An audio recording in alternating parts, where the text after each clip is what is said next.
Hello friends, welcome to food place. நம்ம இன்றைக்கி என்ன பார்க்க போகிறோன்னா ஒரு ஸ்வீட் ரெசிபி தான் பார்க்க போகிறோம். எல்லாருக்கும் பிடிச்ச ரசமலாய். அது எப்படி செய்யலாம் பார்க்கலாம் வாங்க. இது போல் ஒரு பாத்திரம் வச்சுக்கோங்க. 1.5 லிட்ரு பால் அதில் ஊற்றிக்கலாம். ஃபஸ்ட்டு நம்ம பன்னீர் ரெடி பண்ணிவிட்டு அதுக்கப்புறம் தான் நம்ம ரசமலாய் அடுத்த ஸ்டெப் பண்ண முடியும். நான் இந்த பன்னீருக்கு 1.5 லிட்ரு பால் எடுத்திருக்கேன்.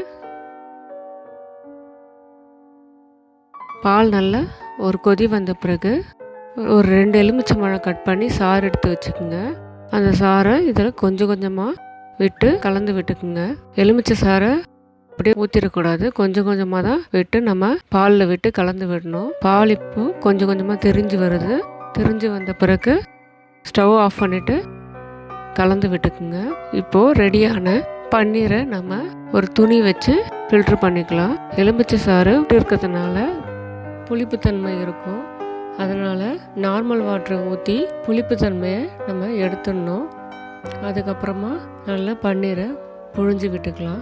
நல்லா புழிஞ்சிட்டு இந்த பன்னீரை ஒரு 40 மினிட்ஸ் இந்த மாதிரி எடுத்து வச்சுருங்க. அதுக்கப்புறம் ரபடி நம்ம ரெடி பண்ணிக்கலாம். 3/4 லிட்ரு பால் ஊற்றிட்டு கரண்டி வச்சு நல்லா கலந்து விடுங்க. பால் ஒரு கொதி வந்த பிறகு ஒரு சிட்டிகை அளவு குங்குமப்பூ சேர்த்துக்குங்க. அதுக்கப்புறம் இதுக்கு தேவையான 1/2 கப் சர்க்கரை அதையும் போட்டுட்டு நல்லா கலந்து விடுங்க. அதுக்கப்புறம் பொடி பண்ணி வச்சிருந்த பாதாம் பிஸ்தா ரெண்டுத்தையும் போட்டுக்கலாம். போட்டு நல்லா கலந்து விட்டுருங்க.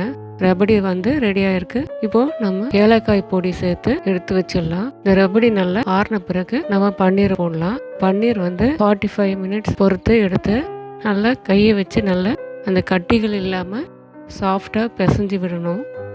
இது போல் நல்லா அழுத்தம் கொடுத்து இந்த பன்னீரை கட்டி இல்லாமல் சாஃப்டாக பிசையணும். ஒரு 10 நிமிஷம் இது போல் நம்ம இந்த பன்னீரை பிசைஞ்சு விடணும். இப்போது 10 நிமிஷம் நல்லா பிசைஞ்சாச்சு. நல்லா சாஃப்டாக வந்திருக்கு பன்னீர்.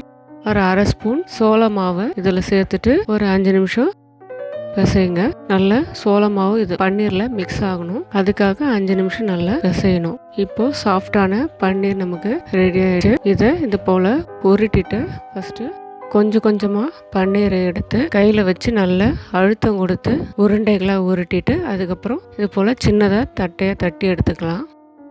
ரொம்ப பெருசாக நம்ம தட்டி எடுக்க தேவையில்லை. ஒரு மீடியம் சைஸ் இல்லைனா கொஞ்சம் ஸ்மால் சைஸ் எடுத்துக்கோங்க.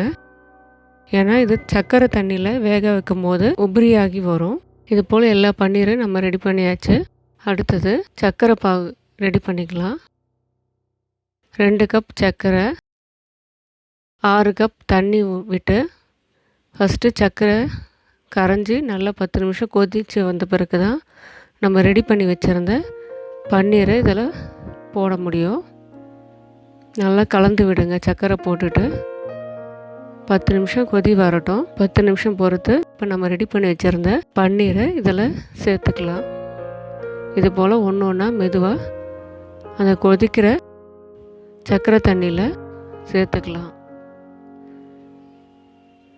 போட்டுட்டு இது ஒரு 15 நிமிஷம் வேக விடுங்க.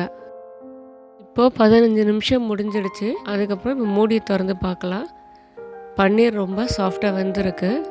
அது ஒரு கோல்டு வாட்டரில் 1 நிமிஷம் போட்டுட்டு இது போல் எக்ஸ்ட்ரா இருக்க தண்ணியை நம்ம பிழிஞ்சு எடுத்துக்கலாம். ரொம்ப அழுத்த வேண்டாம், லைட்டாக ப்ரெஸ் பண்ணி விடுங்க. நம்ம ரெடி பண்ணி வச்சுருந்த ரபடியில் ஒன்று ஒன்றா இந்த பன்னீரை போட்டுட்டு ஒரு 2 ஹவர்ஸ் கழித்து பார்த்திங்கன்னா சுவையான ரசமலாய் ரெடி. இதை சில்லுன்னு சாப்பிட்லாம், இல்லை அப்படியே கூட 2 ஹவர்ஸ் கழிச்சும் சாப்பிட்லாம். சுவையான ரசமலாய் ரெடி. இந்த வீடியோ உங்களுக்கு பிடிச்சிருந்தா லைக் பண்ணுங்கள், ஷேர் பண்ணுங்கள், என்னுடைய சேனலுக்கு சப்ஸ்கிரைப் பண்ணுங்கள். உங்களுடைய கருத்துக்களை கமெண்ட் பாக்ஸில் சொல்லுங்கள். அடுத்த ரெசிபியில் பார்க்கலாம். தேங்க்யூ.